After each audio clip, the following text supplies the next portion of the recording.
ہاں، اس حقیقت کو سمجھیں۔ اب آپ مجھے بتائیں گے کہ یہاں تذکرہ کن کا ہو رہا ہے، بات کن سے کی جا رہی ہے؟ بنی اسرائیل سے، یہودیوں سے۔ اللہ رب العزت نے بنی اسرائیل کو ایک بہت بڑی آزمائش سے دوچار کیا۔ ان کی کتابوں میں پیشین گوئیاں تھیں نبی آخر الزماں کی صلی اللہ علیہ وسلم۔ ہم پڑھ آئے کل کہ وہ انتظار میں تھے کہ وہ نبی جلدی آ جائے تاکہ ہم اس نبی کی معیت میں پھر ان عربیوں سے لڑائی لڑیں اور اللہ ہمیں فتح سے نواز دے۔ اب ہوا کیا، اللہ نے وہ نبی جو بھیجا تو بنی اسرائیل میں سے نہیں، بنی اسماعیل میں بھیج دیا۔ جن کو وہ یہودی کہا کرتے تھے یہ تو ان پڑھ ہیں، یہ تو امی ہیں، ہم اہل کتاب ہیں، نبوت اور کتاب اللہ نے تو ہماری نسل میں رکھی ہوئی تھی، اور بلا شبہ یہ حقیقت تھی۔ پڑھے لکھے لوگ تھے، عقل مند لوگ تھے، ہوشیار تھے، علم تھا ان کے پاس۔ اب اللہ رب العزت نے آخری نبی بھیج دیا بنو اسماعیل میں جو ان پڑھ تھے، تو اس ان پڑھ قوم کے کسی شخص کو اللہ کا رسول ماننا ان کے لیے یہ ناقابل برداشت تھا۔ تو اب انہوں نے کیا کہا کہ یہ ساری غلطی جبریل کی ہے۔ کس کی؟ اللہ نے تو اس کو نبوت دے کر بھیجا ہوگا کہ کسی بنی اسرائیل کے شخص کے پاس ہی جائے، لیکن وہ غلطی سے کدھر چلا گیا؟ بنی اسماعیل کے محمد بن عبداللہ صلی اللہ علیہ وسلم کے پاس۔ تو لہٰذا وہ کس سے اب بیر رکھے ہوئے ہیں؟ جبریل سے۔ تو اللہ رب العزت اب آگے فرما رہے ہیں میرے نبی ان سے کہہ دو جس شخص نے جبریل سے دشمنی کی فَإِنَّهُ نَزَّلَهُ عَلَىٰ قَلْبِكَ بِإِذْنِ اللَّهِ، اس نے آپ کے قلب مبارک پہ یہ کلام نازل کیا ہے۔ کس کے اذن سے؟ اللہ کے اذن سے۔ یہ نہیں ہے کوئی جبریل غلطی سے ادھر چلا گیا، لے کے بھول گیا۔ ہمارے ہاں اہل تشیع ان کے بھی بہت سارے فرقے ہیں، ان میں ایک فرقہ ہے غرابیہ۔ غراب کہتے ہیں کوے کو۔ کوے سارے ایک جیسے، کوئی فرق ہوتا ہے کووں میں؟ نہیں ہوتا۔ وہ فرقہ اس بات پہ یقین رکھتا ہے کہ حضرت علی اور محمد الرسول اللہ صلی اللہ علیہ وسلم کی روحیں بالکل ایک جیسی تھیں، جیسے کوے ہوتے ہیں۔ غرابیہ فرقہ اسی وجہ سے ہے۔ تو اللہ نے جبرائیل کو بھیجا تھا کس کی طرف؟ حضرت علی کی طرف۔ تو وہ بھول سے کس کو دے گیا نبوت؟ محمد الرسول اللہ، معاذ اللہ ثم معاذ اللہ۔ فَإِنَّهُ نَزَّلَهُ عَلَىٰ قَلْبِكَ بِإِذْنِ اللَّهِ، جبریل نے تو یہ قرآن اتارا ہے آپ کے قلب میں مبارک پر اللہ کے حکم سے، مصدقا لما بین یدیہ، اور یہ قرآن تصدیق کرتا ہے ان تمام باتوں کی جو اس سے پہلے ہم نے نازل کی۔ وَهُدًى وَبُشْرَىٰ لِلْمُؤْمِنِينَ، اور یہ قرآن ہدایت ہے اور خوشخبری ہے یقین رکھنے والوں کے لیے، ایمان لانے والوں کے لیے۔ من کان عدوا للہ، تو جو شخص بھی دشمن ہوا اللہ کا، وملائکتہ، اور اس کے فرشتوں کا، ورسلہ، اور اس کے رسولوں کا، وجبریل ومیکال، اور جبریل کا اور میکال کا۔ دیکھیے یہ سارے فرشتے، اللہ کے سارے رسول اور اللہ رب یہ ایک جماعت ہے۔ جس نے ان میں سے کسی کے ساتھ بھی دشمنی کی تو فَإِنَّ اللَّهَ عَدُوٌّ لِّلْكَافِرِينَ، تو وہ جان لے اس نے کس کی دشمنی کی؟ اللہ کی۔ اس کا پھر دشمن اللہ ہے۔ جو اللہ کا جو دشمن ہوا، گیم از اوور مین۔ یہ ایک ایسا مقابلہ ہے، you and me no buddy can win. It's اللہ سبحانہ و تعالیٰ، اللہ اگینسٹ اللہ ورسز کون رہے گی؟ ایسا یہ تو بات ہی ختم ہو گئی۔ فَإِنَّ اللَّهَ عَدُوٌّ لِّلْ، تو پھر ایسے دشمنوں کا اللہ دشمن ہے۔ وَلَقَدْ أَنزَلْنَا إِلَيْكَ آيَاتٍ بَيِّنَاتٍ، ہم نے آپ کی طرف نازل کی ہیں واضح آیات، واضح نشانیاں۔ وَمَا يَكْفُرُ بِهَا، اور نہیں انکار کرتا ان آیات کا، ان نشانیوں کا، الا الفاسقون، مگر کون سے لوگ؟ وہ جو فاسق ہیں وہ اس قرآن کا انکار کرتے ہیں۔ وہ ذہن میں لائیں، تیسرے رکوع میں ہم نے پڑھا تھا یضل بہ کثیرا ویہدی بہ کثیرا وما یضل بہ الا الفاسقین۔ اللہ اس قرآن کے ذریعے نہیں گمراہ کرتا مگر فاسقوں کو، ناہنجاروں کو، باغیوں کو، بدبختوں کو۔ اَوَكُلَّمَا عَاهَدُوا عَهْدًا نَبَذَهُ فَرِيقٌ مِّنْهُمْ۔ اور یہ وہ لوگ ہیں کہ جب کبھی بھی انہوں نے کوئی وعدہ کیا، whenever they made a commitment، عَاهَدُوا عَهْدًا نَبَذَهُ فَرِيقٌ مِّنْهُمْ، تو ان میں سے ایک گروہ نے ہمیشہ اس وعدے کو پھینک دیا، پرواہ نہیں کی، کمٹمنٹ توڑ دی۔ بل اکثرهم لا یؤمنون، بلکہ ان میں سے اکثر ایسے ہیں جو ایمان لائے ہی نہیں، جو یقین رکھتے ہی نہیں ہیں۔ ولما جاءہم رسول من عند اللہ، اور جب ان کے پاس آ گئے رسول اللہ کی طرف سے، محمد الرسول اللہ آ گئے، مصدق لما معہم، اور یہ تو تصدیق کر رہے ہیں ان تمام باتوں کی کہ جو ان کے پاس پہلے موجود ہیں۔ نبذ فریق من الذین اوتوا الکتاب، تو ان لوگوں نے کیا کیا؟ نبذ فریق، تو ایک گروہ نے پھینک دیا، من الذین اوتوا الکتاب، جن لوگوں کو کتاب دی گئی تھی ان لوگوں میں سے ایک گروہ نے پھینک دیا۔ کس چیز کو پھینک دیا؟ کتاب اللہ، اللہ کی کتاب کو، وراء ظہورہم، کہاں پھینک دیا؟ پیٹھوں پیچھے پھینک دیا، اپنی پیٹھ پیچھے پھینک دیا، کأنہم لا یعلمون، گویا جانتے ہی نہیں۔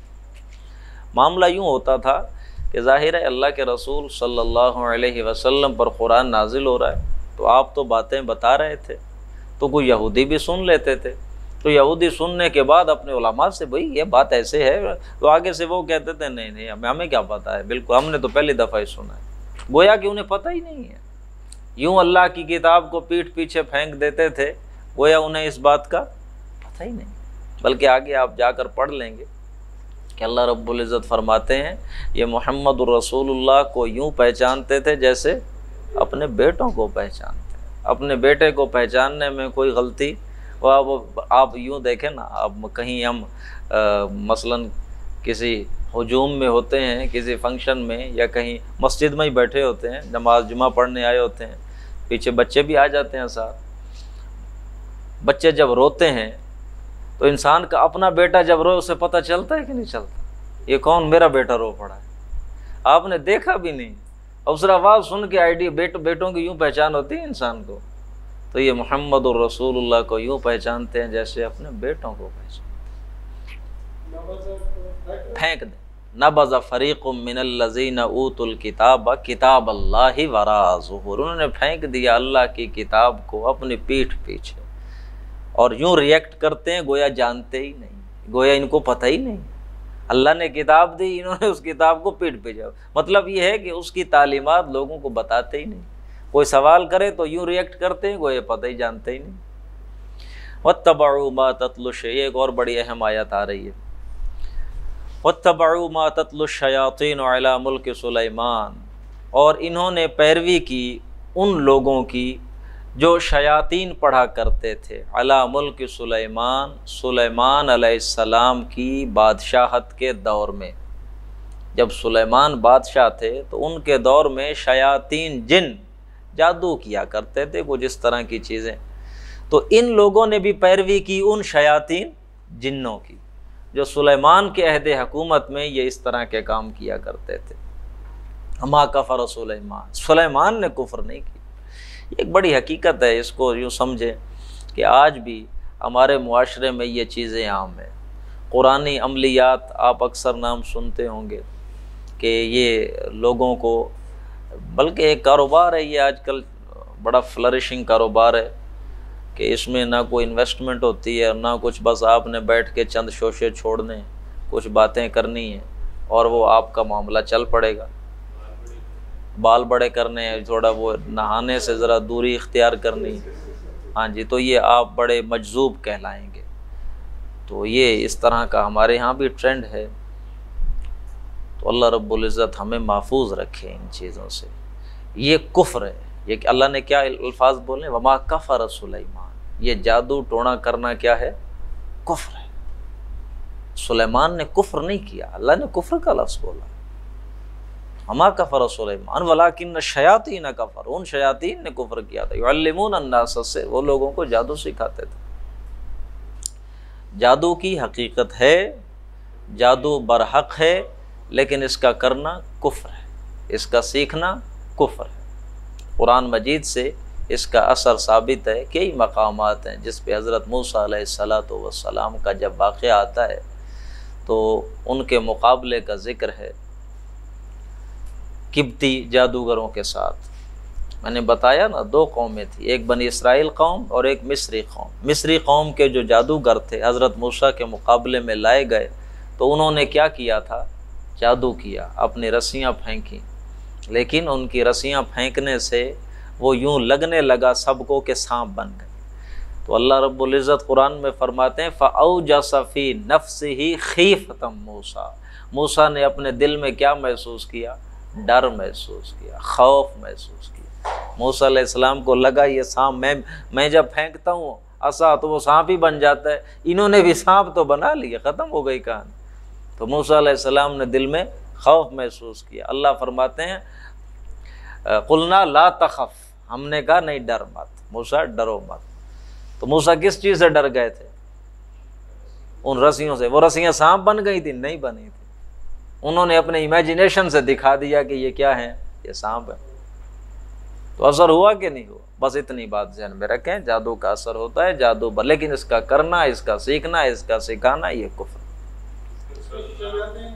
جی جی شیاطین جن۔ اب اس میں یہ ہے کہ وہ حضرت سلیمان کا جو دور تھا، اللہ نے ان کو ایسی بادشاہت دی تھی کہ ان کے جیسی کسی کو نہیں دی۔ شیاطین یہ جن ان کے کیا تھے؟ تابع تھے۔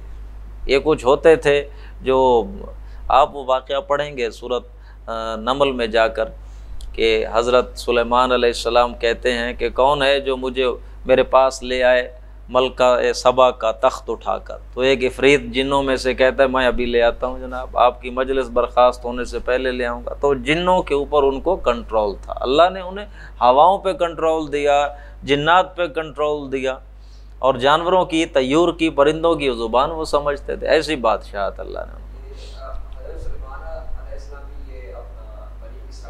جی بنی اسرائیل میں دیکھیں نا۔ میں نے آپ کو بتا رہا ہوں کہ بنی اسرائیل یعقوب علیہ السلام سے شروع ہوتی ہے، لیکن شریعت جب انہیں ملی وہ پہلی دفعہ حضرت موسیٰ علیہ السلام، جب یہ صاحب شریعت امت بنی ہے، وہ کس نبی کے دور میں؟ حضرت موسیٰ علیہ السلام۔ حضرت موسیٰ اور ہارون چلے گئے۔ اس کے بعد میں نے بتایا تھا پچھلے دنوں آپ کو، یوشع ابن نون کی قیادت میں پھر انہوں نے لڑائیاں لڑیں، فلسطین پورا فتح کیا، اور پھر اس کے بعد کہیں بیچ میں ایک ایسا دور آ گیا کہ یہ انہی لڑائیوں کے دوران جب یہ فلسطین فتح کر رہے تھے تو ایک ان کا سپہ سالار تھا طالوت، جس کی قیادت میں ان لوگوں نے لڑائی لڑی۔ اب طالوت کا مقابلہ کس کے ساتھ تھا؟ جالوت کے ساتھ۔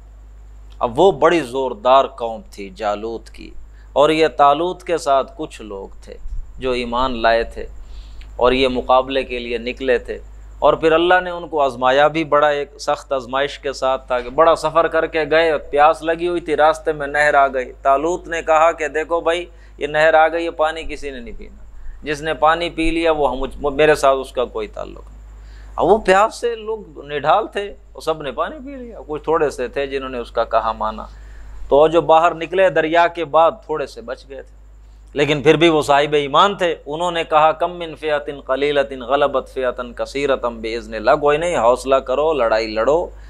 کتنی دفعہ ایسا ہوا کہ اللہ تھوڑوں کو زیادہ لوگوں پر فتح عطا کر دیتا۔ تو انہوں نے لڑائی لڑی، وہاں پر الفاظ ہیں وقتل داؤد جالوت، تو قتل کیا داؤد نے کسے؟ جالوت کو۔ داؤد ایک سپاہی تھا، طالوت سپہ سالار کے اس فوج کے اندر، اور یہ واقعہ کب ہو رہا ہے؟ موسیٰ کے بعد۔ جب رکوع شروع ہوتا ہے تو وہ یوں شروع ہوتا ہے الم تر الی الملأ من بعد موسیٰ، کیا تو نے دیکھا نہیں اس جماعت کی طرف موسیٰ کے بعد؟ یہ آگے واقعہ جو شروع ہو رہا ہے موسیٰ کے بعد، اور اس میں طالوت کی فوج میں ایک داؤد ہیں، داؤد نے جالوت کو قتل کر دیا۔ وَقَتَلَ دَاوُودُ جَالُوتَ وَآتَاهُ اللَّهُ الْمُلْكَ وَالْحِكْمَةَ وَعَلَّمَهُ مِمَّا يَشَاءُ۔ تو اللہ نے داؤد کو عطا کی حکمت، بادشاہت، نبوت۔ تو پھر داؤد کے بیٹے کون ہیں؟ حضرت سلیمان۔ یہ داؤد علیہ السلام کا دور ایسا ہے بنی اسرائیل کی تاریخ میں، ان سے پہلے ایک دو نبی اور ان کے بعد والے 3-4، یہ 100 سال کا دورانیہ بنی اسرائیل کا ایسا آیا ہے کہ وقت کا بادشاہ وقت کا نبی بھی ہوتا تھا، وقت کا بادشاہ ہی وقت کا نبی بھی ہوتا تھا۔ یہ 100 سال ایسا عروج کا دور آیا ہے بنی اسرائیل۔ داؤد بادشاہ بنے، پھر ان کے بعد ان کے بیٹے سلیمان۔ اور یہ بڑی اس کے پیچھے بھی خوبصورت حقیقت ہے، تھوڑی چلیں یہ بات یہی بتا دوں، بعد میں تو آتی رہیں گی یہ چیزیں ہمارے تذکرے میں انشاءاللہ۔ حضرت سلیمان نے یہ بنائی تھی ریاست جسے اسرائیل کہا جاتا ہے، جسے یہ دوبارہ گریٹر اسرائیل بنانا چاہتے ہیں یہودی۔ اب حضرت داؤد علیہ السلام کی تاج پوشی کی گئی تھی ایک پتھر پہ بٹھا کر، ایک پتھر پہ بٹھا کر حضرت داؤد علیہ السلام کی تاج پوشی کی گئی تھی۔ اسی پتھر پہ بٹھا کر پھر حضرت سلیمان کی تاج پوشی کی گئی تھی۔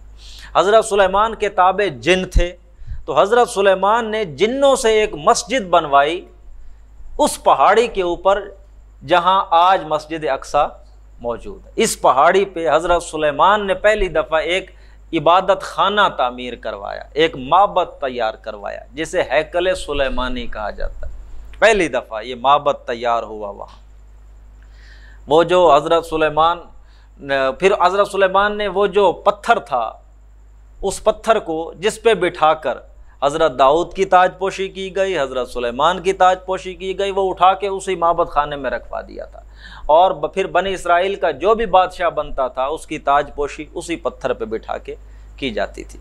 اب ہوا کیا کہ جب بیبیلونیا کا جو بادشاہ تھا، بابل کا، عراق کا، بخت نصر، نبوکدنضر، جب اس نے حملہ کیا یروشلم پر، ان یہودیوں کی بنی اسرائیل کی بستی پر، اس وجہ سے کہ انہوں نے ساتھ دیا تھا اس کے مخالفین کا، تو وہ ان کو کچلنے کے لیے چڑھ دوڑا۔ یہ حضرت عیسیٰ علیہ السلام کے آنے سے 600 سال پہلے کی بات ہے، 600 قبل مسیح، 600 سال قبل مسیح کا یہ واقعہ ہے۔ تو نبوکدنضر نے جب حملہ کیا یروشلم پر، تو اس وقت ان کی آبادی تاریخی کتب میں آیا ہے تقریباً 12 لاکھ تھی یروشلم میں یہودیوں کی۔ اس نے 6 لاکھ یہودی قتل کیے اور 6 لاکھ کو کیپٹیوز بنا کر کہاں لے گیا؟ واپس عراق میں، بیبیلونیا کے اندر۔ نسل ہی اس نے برباد کر دی یہودیوں کی۔ نبوکدنضر، بخت نصر کہہ لیں آپ، اردو میں بخت نصر کہیں اسے۔ تو یہ اس نے جب یروشلم کو مسمار کیا، تو یہ معبد خانہ جو حضرت سلیمان نے تیار کیا تھا، اس نے اس کو ڈھا دیا، منہدم کر دیا، گرا دیا، ہیکل سلیمانی ختم۔ اور پھر دوبارہ جب وہ اللہ رب العزت نے ایک اور بادشاہ جو ایران کا تھا، جسے ہم ذوالقرنین کہتے ہیں، سائرس، اس کو جب اللہ نے زور دیا، طاقت دی، اور اس نے بیبیلونیا کے بادشاہوں سے جب لڑائی لڑی، اللہ نے اس کو فتح دی، تو وہ جب قابض ہو گیا سب پر، تو اس نے پھر بنی اسرائیل کے یہودیوں کو کہا کہ تم جہاں سے آئے تھے واپس چلے جاؤ، ہمیں تم سے کوئی غرض نہیں ہے۔ پھر یہ یہودی، پھر یہ بنی اسرائیل حضرت عزیر کی قیادت میں واپس کہاں گئے ہیں؟ بیبیلونیا سے یروشلم، اپنی اس بستی میں جسے بخت نصر برباد کر گیا تھا۔ تو یہاں عزیر علیہ السلام نے پوری قوم سے اجتماعی توبہ کروائی۔ یہی وجہ ہے کہ حضرت عزیر کو کچھ یہودی ابن اللہ کہے، وقالت الیہود عزیر ابن اللہ وقالت النصارى المسیح ابن اللہ۔ عیسائی کہتے ہیں مسیح اللہ کا بیٹا ہے، یہودی کہتے ہیں عزیر اللہ کا۔ عزیر کو وہ اپنا مسیحا سمجھتے ہیں، کیونکہ وہ انہیں چھڑا کر لے گئے واپس دوبارہ۔ اور اللہ نے پھر ان کو زور دیا، اللہ کی پھر مہربانیاں ہوں، یہودیوں کی پھر سلطنت ایک انہوں نے بڑی بنائی، مقابی سلطنت جسے کہا جاتا ہے۔ اور انہوں نے وہ جو حضرت سلیمان کا بنایا وہ معبد گرا دیا گیا تھا، اسے دوبارہ تعمیر کیا۔ جی مقابی سلطنت، ہاں، یہ میم کاف علی بے چھوٹی۔ تو انہوں نے دوبارہ وہ سیکنڈ ٹیمپل تعمیر کیا، ہیکل سلیمانی کا سیکنڈ ٹیمپل دوبارہ تعمیر کیا۔ اور پھر اللہ نے ان کو وہاں پر بڑی خوشحالی عطا کی۔ پھر دوسری دفعہ ان پہ حملہ کیا سن 70 عیسوی میں۔ پہلا کب ہوا تھا؟ 600 سال حضرت عیسیٰ کے آنے سے پہلے۔ لیکن دوسرا حملہ ان پر ہوا جب حضرت عیسیٰ کو پیدا ہوئے 70 سال ہو چکے تھے۔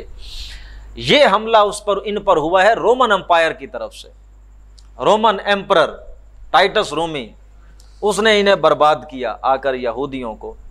تو اس میں ایک روایت میں آتا ہے کہ 1,33,000 یہودی اس نے ایک دن میں قتل کر دیے تھے، اور 2 اینٹیں بھی اس نے سلامت نہیں چھوڑی اس شہر کی، یوں اس نے برباد کیا یروشلم کو۔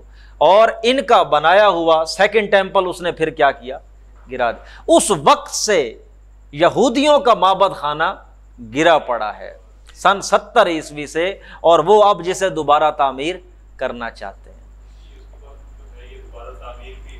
ہاں وہ تو ان کا تو پلان ہی یہی ہے، گریٹر اسرائیل جی ٹائٹس رومن ایمپرر ٹائٹس رومی۔ میں بتانا یہ چاہتا تھا وہ جو تخت داودی جس پہ بیٹھ کے بنی اسرائیل کے انبیاء کی تاج پوشی ہوتی تھی، بادشاہوں کی، جب یہ ٹائٹس رومی نے اسے برباد کیا یروشلم کو، تو وہ تخت داودی اٹھا کے اپنے پاس لے آیا تھا۔ پھر یہ مختلف ملکوں میں ہوتا ہوا آج یہ انگلینڈ کے ویسٹ منسٹر ایبے جو ان کا پارلیمنٹ ہے وہاں موجود ہے، اور انہوں نے وہ پتھر ایک چیئر کے اندر لگایا ہوا ہے، اسے کورونیشن چیئر کہتے ہیں۔ یہ جو برطانیہ کے بادشاہ ہیں، کنگز اور کوئنز، جب ان کی تاج پوشی ہوتی ہے تو اسی، اور یہ خود کو تخت داودی کا وارث سمجھتے ہیں، ٹھیک ہے نا، ستارہ ہے تخت داودی کا خود کو وارث سمجھتے ہیں، اور جو بادشاہ اور جو ملکہ اس کی تاج پوشی اسی پہ بٹھا کے کی جاتی۔ تو یہ ان کی پلاننگ میں ہے یہودیوں کی کہ وہاں سے وہ تخت داودی لے کر جانا ہے، کارونیشن چیئر لے کے جانی اور حکومت قائم کرنی ہے۔ آپ نے یہ ان کا کبھی دیکھا ہے ان کا فلیگ اسرائیل کا؟ ہاں، اب اس میں 2 نیلے لائنیں ہیں، اور 2 نیلی لائنوں کے درمیان ایک 6 کونوں والا ستارہ بنا ہوا۔ 6 کونوں والا ستارہ یہ سٹار آف ڈیوڈ ہے، اور وہ جو 2 نیلی لائنیں ہیں یہ 2 دریاؤں کو ریپریزنٹ کرتی ہیں، دریائے دجلہ اور دریائے نیل اور دریائے فرات، کہ یہ جتنا بھی علاقہ ہے دریائے نیل اور دریائے فرات کے درمیان، اس پر یہودیوں نے دوبارہ گریٹر اسرائیل کی حکومت قائم کرنی ہے، یہ ان کے پلاننگ میں شامل۔ تو یہ ہے ان کا تھوڑا بہت حضرت سلیمان علیہ السلام کی جو ایک کنگڈم تھی بنائی ہوئی، جس کو یہ دوبارہ یہودی بنانا چاہتے ہیں۔ جی سٹار آف ڈیوڈ، اسے ستارہ داؤدی کہا جاتا ہے، سٹار آف ڈیوڈ۔ تو بہرحال جی آگے پڑھیں۔ سلیمان نے کفر نہیں کیا، اس کے دور میں یہ شیاطین جن تھے جو کفر کرتے تھے۔ یعلمون الناس السحر، لوگوں کو جادو سکھاتے تھے۔ وما انزل علی الملکین ببابل، اور پھر اللہ نے جو نازل کیا 2 فرشتوں کو بابل میں، ہاروت اور ماروت، اللہ نے ان کی آخری آزمائش کے لیے 2 فرشتے اتار دیے کہ دیکھا جائے کہ لوگ ہماری بات مانتے ہیں کہ نہیں مانتے۔ ہم نے منع کیا نا جادو نہیں سیکھنا، بھائی تم نے منع کیا، ہم نے جادو سیکھنا حرام ہے، یہ کفر ہے، ہم نے منع کیا۔ تو پھر لوگوں کی آزمائش کے لیے ہم نے 2 فرشتے اتار دیے انسانی شکل میں، وہ لوگوں کو کیا سکھاتے تھے؟ جادو سکھاتے تھے۔ ہم نے منع کیا کہ جادو سیکھنا نہیں ہے۔ 2 فرشتے اللہ نے اتارے بابل میں، ہاروت اور ماروت۔ وما یعلمان من احد، وہ کسی کو بھی نہیں سکھاتے تھے جادو، حتی یقولا، یہاں تک کہ وہ پہلے کہہ دیتے تھے انما نحن فتنۃ، ہم تمہاری آزمائش کے لیے ہیں، فلا تکفر، آپ کفر مت کرو، واضح کہتے تھے وہ، ہم آزمائش کے لیے ہیں، تم کفر نہ کرو، تم یہ نہ سیکھو۔ فَيَتَعَلَّمُونَ مِنْهُمَا مَا يُفَرِّقُونَ بِهِ، پس تو پھر انہوں نے سیکھا ان فرشتوں سے، کیا بات سیکھی؟ ایسی چیز سیکھی ما یفرقون، جس کے ذریعے وہ تفریق پیدا کر دیتے تھے، بین المرء و زوجہ، گھر والے اور گھر والی کے درمیان، شوہر اور بیوی کے درمیان تفریق پیدا کر دینے والی چیزیں انہوں نے سیکھی۔ وما ہم بضارین، اور نہیں تھے وہ نقصان پہنچانے والے اس کے ذریعے سے، من احد، کسی کو بھی، الا باذن اللہ، مگر اللہ کی اجازت کے ساتھ۔ یہ تو آپ جانتے ہیں کہ اس کون و مکان کے اندر جو بھی کوئی کام ہو رہا ہے یہ اللہ کے اذن سے ہو رہا ہے، اللہ کی اذن سے۔ اللہ کی ایک بڑا اذن ذہن میں رکھیں، ایک ہے اللہ کی رضا، اللہ کی رضا سے نہیں ہو رہا، لیکن اللہ اس پہ پسند نہیں کرتا، لیکن اللہ کے اذن سے ہو رہا۔ آپ کوئی برائی کرنا چاہیں، کوئی زنا، کوئی قتل، کوئی برائی، وہ آپ کر نہیں سکتے، آپ کے پاؤں چلیں گے نہیں جب تک اللہ کا حکم نہیں ہوگا۔ کام اچھا ہو یا برا ہو اس کا صدور اللہ کے اذن سے ہوتا ہے، اللہ کی اجازت سے ہوتا ہے۔ اللہ نہ چاہے آپ کوئی اچھائی کوئی برائی نہیں کر سکتے۔ وَيَتَعَلَّمُونَ مَا يَضُرُّهُمْ وَلَا يَنفَعُهُمْ، اور انہوں نے سیکھی ایسی چیزیں جن کی صرف ان کو جو نقصان دیتی تھیں کوئی نفع نہیں ہوتا تھا۔ وَلَقَدْ عَلِمُوا، اور وہ یہ جانتے تھے، لَمَنِ اشْتَرَاهُ، جس نے یہ چیز خرید لی، جس نے یہ علم سیکھ لیا، مَا لَهُ فِي الْآخِرَةِ مِنْ خَلَاقٍ، اس کا آخرت میں کوئی حصہ نہیں ہے۔ وَلَبِئْسَ مَا شَرَوْا بِهِ أَنفُسَهُمْ، بہت بری ہے وہ چیز جس کے بدلے انہوں نے خود کو بیچ دیا۔ لَوْ كَانُوا يَعْلَمُونَ، کاش کہ وہ جانتے۔ وَلَوْ أَنَّهُمْ آمَنُوا، اور اگر وہ ایمان لے آتے، وَاتَّقَوْا، اور تقوی اختیار کرتے، تو لَمَثُوبَةٌ مِّنْ عِندِ اللَّهِ خَيْرٌ، تو جو بدلہ اللہ کے پاس تھا وہ بہتر تھا۔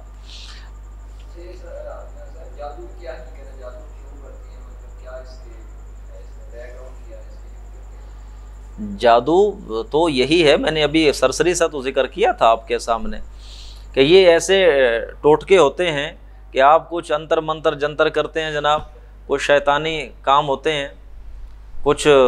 اب وہ یہ دیکھیے میں آپ کو اس کی تھوڑی وضاحت کرتا ہوں۔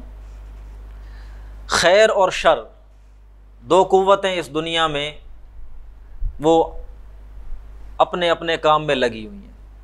خیر والی طاقتیں خیر کی طرف بلاتی ہیں، شر والی طاقتیں شر کی طرف بلاتی ہیں۔ ان دونوں فورسز میں دونوں ایلیمنٹس ہیں۔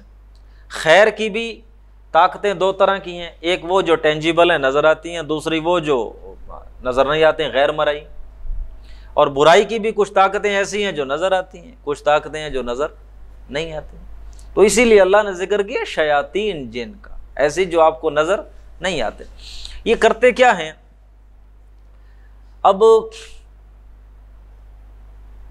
اس میں کیا آپ کو حقیقت بتائی جائے، جو یہ چیزیں اس طرح کی ہمارے سامنے آئی ہیں کہ یہ شیطانی جو جادو ہے، کالا جادو، یا یہ جو عملیات ہیں اتنے غلاظت سے بھرے ہوئے ہیں۔ ان کا ہلکا سے ہلکا جادو بھی جو شروع ہوتا ہے، جو یہ عمل سکھانا شروع کرتے ہیں، اس میں اتنی غلاظت اور گندگی ہوتی ہے کہ ایون لوگوں کو اپنا پخانہ کھانا پڑتا ہے کہیں نہ کہیں مکس کر کے۔ یہ ابھی جادو کی ابتدا ہو رہی ہے۔ ابھی جب وہ کالا جادو یا یہ عملیات شیطانی کام آپ سیکھنے لگتے ہیں تو اس کے آغاز میں یہ چیزیں، جب بندہ اتنا ہی نجس ہو جائے، اتنا ہی غلیظ ہو جائے، تو پھر شیطان کے ساتھ تو یاری بنتی ہے اس کی، وہی ہے پھر اس کا یار۔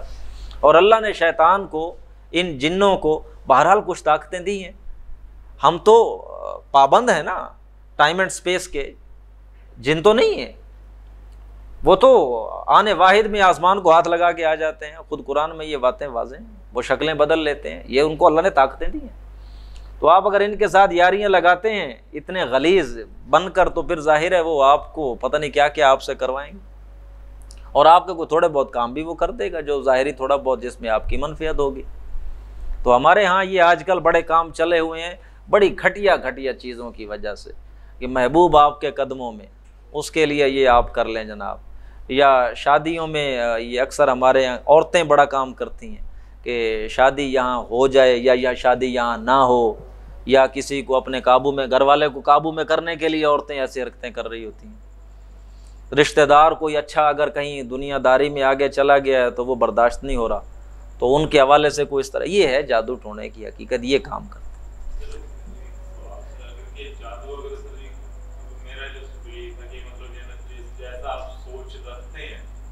آپ پر پورا ہوتا ہے کہ اللہ جیسے تم گمان کرتے ہیں اللہ ان کو عمل کرے گا۔ اگر تم گمان کہ اگر آپ کو گمان ہے کہ میں اس چیز پہ یقین رکھتا ہوں کہ وہ حق ہے، لیکن کیا ہے جب تک اللہ نہ چاہے یہ مجھے نقصان پہنچا ہی نہیں سکتی، نقصان پہنچاتے نہیں ہے۔ اور اس کے علاوہ جس کو اگر ہلکا سا بخار ہے بنانے کی نظر رکھی بنانے نے کچھ کروا دیا۔ بہرحال ٹھیک ہے، توہمات میں بھی نہیں پڑنا چاہیے، یہ بات سمجھ، آپ زیادہ ٹائم اس پہ نہ سپینڈ کریں، آگے چلیں۔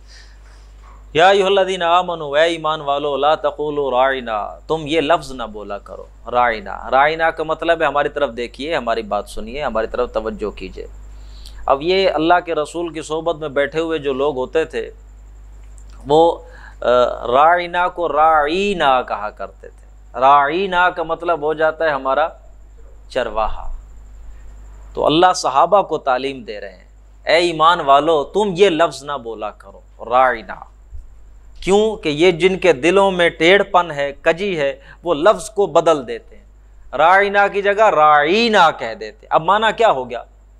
اے ہمارے چرواہے. اور محمد رسول اللہ کو صلی اللہ علیہ وسلم اپنا چرواہا کہہ رہے ہیں؟ نہیں. اگر تم نے کہنا ہو کہ اللہ کے رسول ہماری طرف دیکھیے، توجہ کیجئے، بات سنیے، تو راعینا کی بجائے کون سا لفظ بولو؟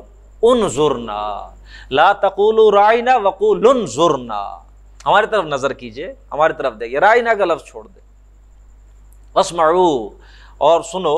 انظرنا واسمعوا وللکافرین عذاب علیم، کافروں کے لیے دردناک عذاب ہے. ما یود الذین کفروا من اہل الکتاب وللمشرکین. ما یود الذین کفروا، کافر نہیں چاہتے اہل کتاب میں سے اور نہ ہی مشرک چاہتے ہیں. کیا؟ ان ینزل علیکم من خیر من ربکم، یہ کہ اللہ آپ پر کوئی خیر نازل کرے، یہ نہیں چاہتے. یہ اہل کتاب میں سے، یہودیوں میں سے جو کافر ہیں یا جو مشرکین، یہ نہیں چاہتے کہ اللہ آپ پر کوئی خیر نازل کرے. واللہ یختص برحمتہ من یشاء، اور اللہ تو اپنی رحمت خاص کرتا ہے جس پر بھی چاہتا ہے. واللہ ذو الفضل العظیم، اور اللہ بڑے فضل والا ہے. ما ننسخ من آیت او ننسیها، ہم نہیں منسوخ کرتے کوئی آیت یا نہیں بھلاتے ہم کسی آیت کو. نأتی بخیر منہا او مثلہا، یا تو پھر ہم لاتے ہیں کوئی آیت اس سے بہتر یا اس کے جیسی.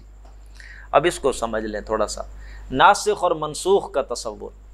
ناسخ کیا ہوتا ہے؟ ایسا حکم، ایسی چیز جو منسوخ کر دے، اور منسوخ ایسی چیز جو اب ختم ہو گئی. دیکھیے آدم علیہ السلام سے لے کر محمد الرسول اللہ تک صلی اللہ علیہ وسلم، دین ایک ہی ہے. دین ایک ہی ہے. کون سا دین؟ اسلام. لیکن شریعتیں بدلتی رہی، شریعتیں بدلتی رہی. دیکھو انسان آدم علیہ السلام کے دور میں اس کی زندگی کی جو ابتدا تھی وہ اور طرح کی تھی. محمد الرسول اللہ صلی اللہ علیہ وسلم کے دور میں وہاں سے لے کے یہاں تک کتنے ارتقائی مراحل سے انسان گزرا ہے، کتنا تمدنی ارتقا ہوا ہے. انسان پہلے کس طرح کی زندگی گزارتا تھا، پھر ہیومن نالج بڑھتا گیا، اس کی زندگی بدلتی گئی، سوسائٹی بدلتی گئی، سوشل سائنسز چینج ہوتی ہے بھائی. تو اللہ رب العزت نے اس ارتقائی ادوار میں جس دور پر بھی جو نبی بھیجا تو اس کو جو شریعت دی اسی دور کے حساب سے دی. ٹھیک ہے جی، اس کو جو تعلیمات دی گئی وہ اسی دور کے ساتھ کمپیٹیبل تھی.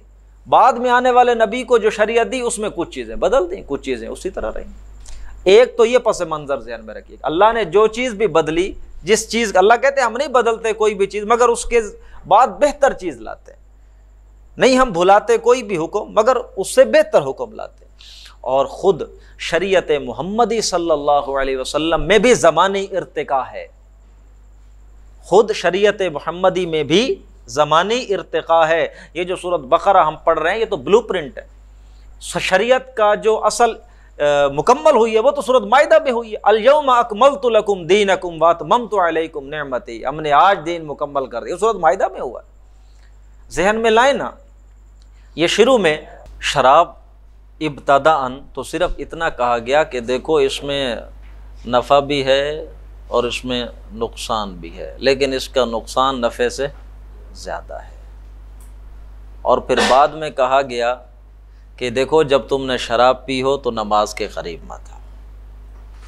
اور پھر سورۃ مائدہ میں جا کر کہا کہ فَهَلْ أَنْتُمْ مُنْتَهُونَ، اب باز آتے ہو کہ نہیں، حرام کر دے گا. تو خود شریعت محمدی میں بھی جو پہلے حکم دیا گیا پھر دوسرا ایسا حکم آیا جو پہلے کے لیے ناسخ تھا اور وہ پہلے والا منسوخ ہو گیا. پھر اس کے بعد ایسا حکم آیا جو ناسخ بنا، پہلے والا منسوخ ہو گیا. تو اب یہ آیت آپ کو سمجھ آ رہی ہے کہ یہ ناسخ و منسوخ شریعت محمدی اور تورات کے مابین نہیں ہے صرف، بلکہ خود شریعت محمدی میں بھی یہ ہے زمانے ارتقا.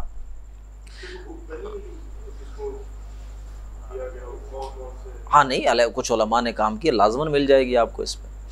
ما ننسخ من آیت او ننسیہا، نہیں ہم منسوخ کرتے کوئی آیت یا ہم بھلا دیتے ہیں اس کو. ناتی بخیر منہا، ہم لاتے ہیں اس سے بہتر، او مثلہا یا اس جیسی. الم تعلم، کیا نہیں تم جانتے ان اللہ علی کل شیء قدیر، اللہ ہر شے پہ قادر ہے. الم تعلم ان اللہ لہ ملک السماوات والارض، کیا تم نہیں جانتے کہ اللہ ہی تو ہے جس کے لیے ہے بادشاہت آسمانوں کی اور زمین کی. وما لکم من دون اللہ من ولی ولا نصیر، اور تمہارے لیے اللہ کے سوا کوئی ولی نہیں ہے، کوئی مددگار نہیں. ام تریدون ان تسألوا رسولکم، یا تم ارادہ رکھتے ہو کہ اپنے نبی سے، اپنے رسول سے سوال کرو، کما سئل موسیٰ من قبل، جیسے موسیٰ سے سوال کیے گئے تھے پہلے۔ دیکھو یہ بنی اسرائیل تمہارے سامنے، ہم پیچھے پڑھ آئے ہیں، انہوں نے کتنے عجیب عجیب سوال کیے۔ موسیٰ علیہ السلام اللہ سے ہم نہیں مانیں گے جب تک کہ لن نؤمن حتی نری اللہ جہرۃ، یہاں تک کہ ہم اللہ کو یہاں اپنے اس نیکڈ آئی سے دیکھنے لیں، ہم نہیں مانیں گے تمہارے۔ اس طرح کے اوٹ پٹانگ یہ بنی اسرائیل موسیٰ علیہ السلام سے سوال کرتے ہیں، اے مسلمانوں ام تریدون، کیا تمہارا ارادہ ہے کہ ان تسألوا رسولکم، تم بھی اپنے رسولوں سے ایسے مطالبے کرو جیسے مطالبے موسیٰ علیہ السلام سے کیے گئے تھے پہلے۔ ومن یتبدل الکفر بالایمان، تو جس کسی نے بھی بدل اپنے ایمان کو کفر کے ساتھ، جو شخص بھی حالت ایمان سے کدھر چلا گیا، حالت، دیکھو جیسے آج ہم ہیں نا، ابھی تو اللہ کا شکر ہے کہ ہم بڑے الحمدللہ ہم مومن ہیں، اللہ پر یقین رکھتے ہیں، محمد الرسول اللہ پر یقین رکھتے ہیں، لیکن بہرحال جو منافق ہوتے ہیں مذبذبین بین ذالک، منافق بندے کے لیے دو امکانات ہمیشہ موجود رہتے ہیں، وہ یا تو کفر کی طرف جھک جائے گا یا تو ایمان کی طرف جھک جائے گا۔ تو یہاں ذکر ہو رہا ہے ان لوگوں کا کہ جو کدھر جھک گئے، کفر کی طرف، وہاں جن کا دل جم گیا، جس نے ایمان کو کفر کے ساتھ بدل لیا تو فقط ضل سوا، یہ وہ لوگ ہیں جو سیدھے راہ سے پھر جدا ہو گئے، دور ہو گئے، گمراہ ہو گئے۔ ود کثیر من اہل الکتاب، اہل کتاب میں سے اکثر لوگوں کی خواہش یہ ہے، لو یردونکم، کاش کہ وہ تمہیں لوٹا کر لے جائیں، من بعد ایمانکم، تمہارے ایمان لے آنے کے بعد تمہیں لوٹا کر لے جائیں، کفارا، کس حالت میں؟ دوبارہ تمہیں کفر کی حالت میں لے جائیں، حسدا من عند انفسہم، کیوں بھائی؟ صرف حسد کی وجہ سے۔ میں نے آپ کو نوٹ کروایا تھا کل کہ قرآن مجید میں جب بھی اللہ یہود کا ذکر کرے گا کہ انہوں نے نہیں مانا تو سبب کیا ہوگا؟ بغین، حسدن، بغیم، بغاوت، صرف حسد کی وجہ سے، زدم زد، ہم نہیں مانتے بس۔ من بعد ما تبین لهم الحق، بعد اس کے کہ حق ان پہ واضح ہو چکا تھا۔ ابھی آگے آ جائے گا کہ بیٹوں کی طرح پہچانتے ہیں یہ سچے رسول ہے، حق واضح ہو گیا پھر بھی حسد کی وجہ سے نہیں مانتے۔ فاعفوا واصفحوا، تو اے نبی، اے مسلمانوں، فاعفو، تم درگزر کرو، واصفحوا، اور صرف نظر کرو ان منافقوں سے جو ابھی دیکھو حتیٰ یاتی اللہ، بلکہ اگلے فریز کو بھی ساتھ ملا لے، یہاں تک کہ اللہ کا حکم آ جائے۔ فاعفو واصفحوا، یہ دو لفظ بڑے اہم ہیں، فاعفو درگزر کرو، واصفحوا اور صرف نظر کرو، یہ تمہارے اندر موجود ہیں، یہ یہودی اور یہ منافق، لیکن ابھی تمہارا مقابلہ کن سے ہونا ہے؟ مشرکین مکہ سے۔ ابھی انہوں نے تم پر پے در پے حملے کرنے ہیں، ابھی تمہاری لڑائیاں ان سے ہونی ہیں۔ یہ جو آستین کے سانپ ہیں، یہ جو تمہارے ساتھ رہتے ہیں، ابھی کیا کرو؟ ان سے درگزر کرو، ان سے صرف نظر کرو، حتیٰ یأتی اللہ بامرہ، اللہ کے حکم کا، حکم آئے گا، وقت آئے گا جب اللہ تمہیں اجازت دے گا۔ ابھی ان آستین کے سانپوں کو ذرا پڑا رہنے دو، یہ سانپ ہے ابھی ڈورمنٹ پڑا ہے، اسے پڑا رہنے دو، چھیڑو مت ان منافقوں کو۔ ان اللہ علی کل شیء قدیر، یقینا اللہ ہر شے پر قادر ہے۔ واقیموا الصلاۃ وآتوا الزکاۃ، نماز قائم کرو، زکوٰۃ ادا کرو۔ وما تقدموا لانفسکم من خیر، جو کچھ بھی تم آگے بھیجو گے بھلائی کے کاموں میں سے، تجدوہ عند اللہ، تو تم اسے پاؤ گے اللہ کے ہاں، وہ ضائع نہیں ہوگا جو کوئی بھی نیکی کا کام تم کرو گے۔ ان اللہ بما تعملون بصیر، یقیناً اللہ تعالیٰ جو کچھ بھی تم کر رہے ہو خبردار ہے، اس سے دیکھ رہا ہے۔ وقالوا لن يدخل الجنہ، اور یہ کہا انہوں نے، لن يدخل الجنۃ الا من کان ہودا او نصارا، یہ یہودی اور عیسائی ایک دوسرے کے پہلے دن سے دشمن ہیں، ایک دوسرے کے دشمن ہیں۔ یہودی اور نصرانی کیوں دشمن ہیں؟ کوئی وجہ بتائے گا آپ میں سے؟ یہودی اور نصرانی ایک دوسرے کے دشمن کیوں؟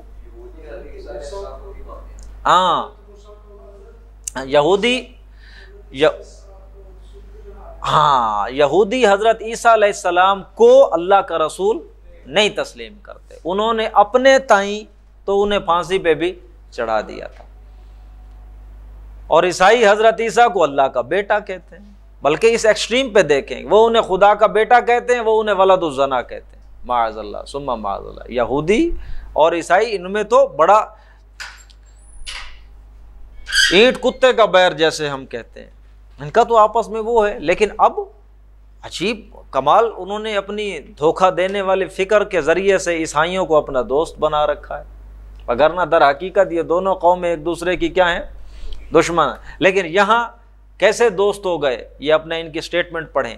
وقالو، اور انہوں نے کہا، یہ کہتے ہیں، لن يدخل الجنہ، جنت میں داخل نہیں ہوگا کوئی بھی، الا من کان ہودن او نصارا، مگر کون؟ یا یہودی یا ہم جائیں گے یا یہ جائیں گے۔ یہودی کہتے ہیں بھائی یا عیسائی یا ہم، دونوں اب ایک ہی صف میں کھڑے ہو گئے۔ تلک امانیہم، یہ ان کی من گھڑت خواہشیں ہیں، تلک امانیہم، یہ ان کی اپنی وشفل تھنکنگ ہے، ان کے اپنے بس خواہشات ہیں۔ قل، اے میرے نبی ان سے کہیں، ہاتھو برہانکم، کوئی لاؤ دلیل، ان کنتم صادقین، اگر سچے ہو تو۔ کسی کتاب میں ہے یہ بات لکھی ہوئی؟ تورات انجیل تمہارے پاس؟ اچھا، جو تمہارے پاس لکھی ہوئی ہے اسی میں سے ہی لے آؤ۔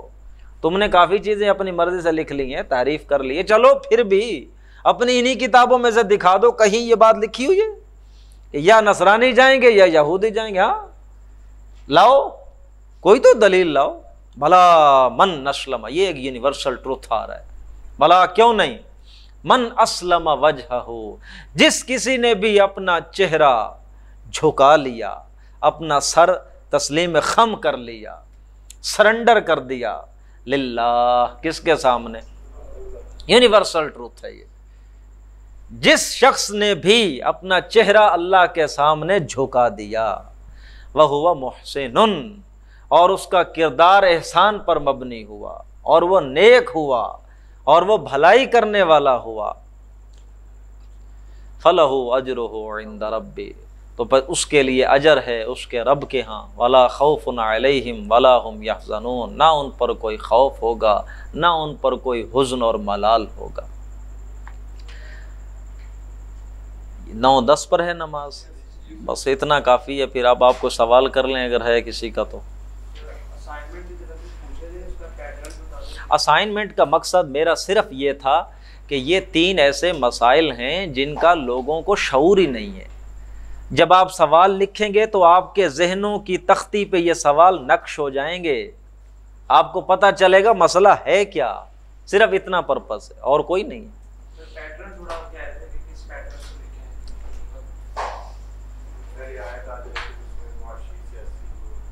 پیٹرن تو کوئی ایسا سچ نہیں ہے، بلکہ آپ ہیڈنگ دے لیں کہ نوع انسانی کو درپیش 3 ایسے اجتماعی مسائل جن کا حل پیش کرنے سے انسانی عقل قاصر ہے، اس کی کوئی بھی ہیڈنگ بنا لیں اپنے حساب سے، اور وہ 3 مسائل نیچے لکھ دیں، اور ہر بندہ اپنی عقل کے مطابق اس مسئلے کو ڈیفائن کرے، اس کی سٹیٹمنٹ لکھے، کوئی 2 لائنوں میں 3 میں لکھ لے گا، کوئی ہر ایک مسئلے پر 1 پیج لے لے گا۔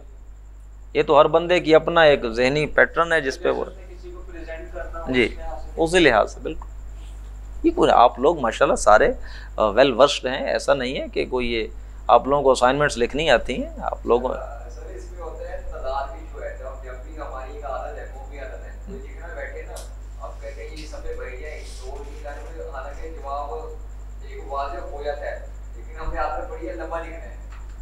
اس میں کوئی وہ نمبروں والا چکر ادھر نہیں ہے کہ آپ زیادہ لکھیں گے تو زیادہ مارکس ملیں گے، یہاں تو دیکھا یہ جائے گا آپ کو بات سمجھ آئیے کیا، بس اتنا۔ ٹھیک ہے سر، جزاک اللہ۔